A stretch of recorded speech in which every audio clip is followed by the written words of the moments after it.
السلام عليكم ورحمة الله. المنتخب الوطني المغربي غادر إلى قطر ليدخل في الاستعداد الأخير لكأس العالم قطر 2022.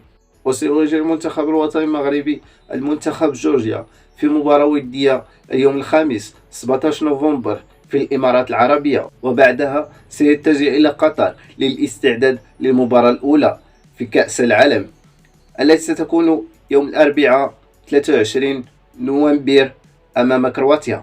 بعد التصريحات تصريح سفيان رحيمي بعقلية المحترف: سأحترم قرارات المدرب المنتخب الوطني وسأشجع المنتخب الوطني بحال كاع المغاربة. الصابري: تلقيت الدعوة من الاتحاد الألماني ولكن أخبرتهم بأنني أنتظر الدعوة من المنتخب الوطني المغربي للمشاركة في المونديال. بالماضي: ركراكي مدرب جيد ويقوم بعمل مميز مع المنتخب المغربي مؤخرا. سنشجع المغرب وتونس حيث أنهم شجعونا من قبل في كأس إفريقيا 2019. الإصابات: تعرض أمين حارث بعد قليل لإصابة قوية الله يشافيه، ومن المحتمل أن تغيبه عن المونديال حيث لا يبقى سوى 5 أيام عن صافرة البداية. إصابة بوفل لا تدعو للقلق حيث سيدخل غدا مع المجموعة في الاستعدادات الأخيرة. إصابة بوخليل سيخضع للفحوصات الطبية تحت إشراف طاقم طبي المنتخب الوطني المغربي في قطر